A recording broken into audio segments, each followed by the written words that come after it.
So I was licensed when I was 17 in high school. I've always done hair, like even as a little girl. So it's something that I feel like kind of chose me. I just went with it from 17 years old in Cleveland, Ohio, and continued to build my business. My business has gone through a lot of phases, especially with brand names. So it's funny that I've landed at Chameleon Hair Culture because I've changed it a lot. Overall, the Chameleon Hair Culture today kind of embodies the whole journey, the whole process of just evolving, being willing to change, not being afraid to pivot. And that's like on my side. For my clients, Chameleon Hair Culture is being able to take my client from any phase of hair care, like for versatility, but keeping the health of their hair like as the main focus without limiting them on other styles that they can get. So I have a passion for real hair. I have to say real because now natural means, non-processed, unrelaxed. I like working with the hair that comes out of people's head. So that to me, everybody's hair like has their own texture. It's like their texture is like a literal fabric. And you think about like ironing clothes. I know maybe a corny cliche, but you have to change the temperature, on the iron depending on what type of fabric you're working with, you're ironing, you're getting the wrinkles out of. And that's kind of my approach to my clients' hair, that every person that sits in my chair, like their hair is their own fabric. And there's not a cookie cutter way of going about it. I literally let the fabric speak to me, through my senses, through what I can feel, through what I can see. And then I provide the services of what they need to get it or to a healthy state or to maintain a healthy state. It's important because I believe that we weren't necessarily raised to embrace our natural texture. The great migration from relaxers to being natural unprocessed hair. I ran across so many women who have never seen their natural texture of hair before because it had always been relaxed since they were little girls. So it's important to me in the work that I do to help clients not feel like they have good or bad hair, like to understand that whatever texture is on their head is it's workable. Like it has benefits. Yeah, everything in life comes with challenges, but there are solutions for everything. So just showing people the possibility of their natural hair in their natural state, I think builds a lot of confidence and self-actualization and understanding and accepting who they are. Like even if they want to change it, but like just accepting it and being able to be and have their hair or wear their hair and present themselves publicly with their natural hair without feeling any kind of way about it. Aside from doing hair, like servicing clients, the education space that I found myself in is wanting to lead the industry forward in a positive way. Our industry specifically, our education requirements aren't, the same as a doctor or a lawyer. We don't have to go through rigorous college education. It's a trade. And now you can actually enter the industry, doing some services without that license. So it's important to me to be able to give back, to steer the industry in the right direction, in a direction of professionalism, in the direction of like a golden standard. It was done for me. When I was licensed, I entered the salon and I could look back and laugh, as a assistant to a well-known hairstylist in Cleveland, and he was a male hairstylist and he had daughters and a wife. So he knew exactly how to handle me, but I worked under him, and under his tutelage, and he taught me a lot. And the other hairstylists that worked in the salon, I learned a lot from them, hands-on. Like it was a free flowing, free giving environment. No one was gatekeeping. No one hid their products. Nothing. No one did anything that would prevent someone like me coming in fresh from learning and gleaning off of what they had built professionally. through the years, I've constantly landed in places that were just willing, to share their level of expertise, allow me to shadow them. So, like services, offers, extensions that are like, they may have paid thousands of dollars for their certification, but they're willing to show, like hands-on, show me and teach me just because I worked in the same salon. So to me, giving back, like giving back to the industry that has very well supported me, both financially and mentally, and creatively, being able to give into that space means the world to me, because that's like a legacy, like I can continue the work that I do by helping the next generation continue in the same way of professionalism. So finding African Americans in the education space is challenging, because we're not necessarily represented. When you think about the curriculum that students, current cosmetology students are being taught, like literally natural hair care is just now making its way into the curriculum.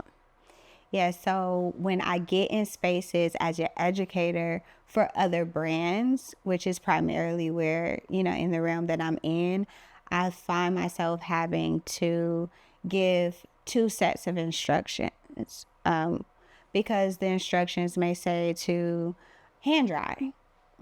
We can't hand dry, textured hair. So I have to give that, just offer that insight just from a professional and African American woman standpoint, to say, if you have a textured hair client, if you have someone with natural hair, this is how you would tackle this. This is how you would approach the situation. So I don't see a lot of us in the education space, and I light up when I do.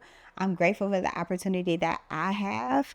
I hope to continue to be, since you put it that way, like to be a face in the education realm, on a higher corporate level, and to continue to go into spaces and represent as a stylist, and to help other stylists know how to care for our hair.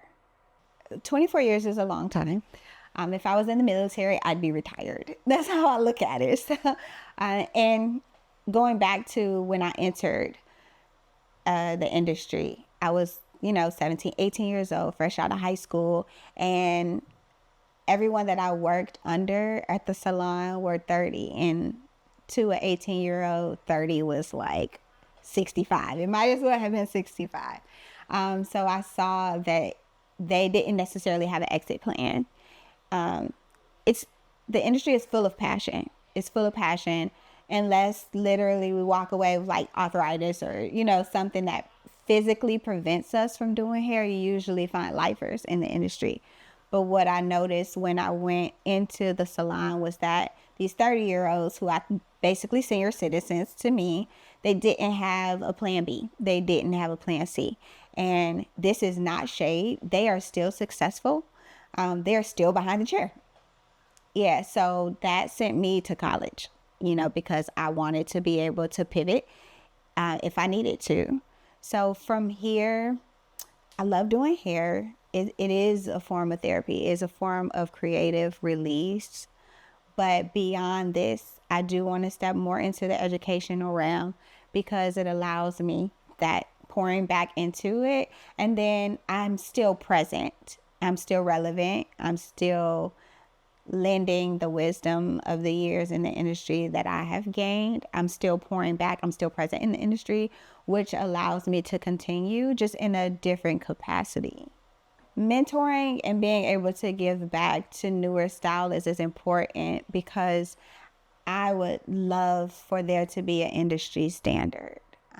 My short experience in real estate, there was a standard. There was an association, and in order to operate as a realtor, there were code of ethics. There were language that you could and could not use. You were very well versed on laws that you could and could not break. We don't have that in cosmetology. So mentoring and providing my expertise of 24 years, I believe that holding myself to a certain standard and having certain ethical values and learning things like soft skills and emotional intelligence has taken me a long way, like way beyond just what my skill set is. Because skill set, you can do anything over and over again, and you should naturally get better at it. So I like to focus more on the business aspect so that newer hairstylists that are coming into the industry, they're instantly getting out of the mindset of hustle. They're getting out of the mindset of like having it as a hobby, or, that little thing over there. Like, if you're going to approach it as a business. I like to show them, what that looks like and how it could be a substantial part of their life and funding their lifestyle. We get to see ourselves through the lens of Hollywood. We have other people tell us literally everything. And I don't know if y'all wanted me to go this deep, but this is literally how deep it is. We've been spoon-fed history. We've been spoon-fed stories of how we got here that we have uncovered are not true, or, oh wait, there's more. We've been given religion. We've been given levels of spirituality. We've been told these stories of who we are. And it's disheartening to learn of yourself through someone else's lens.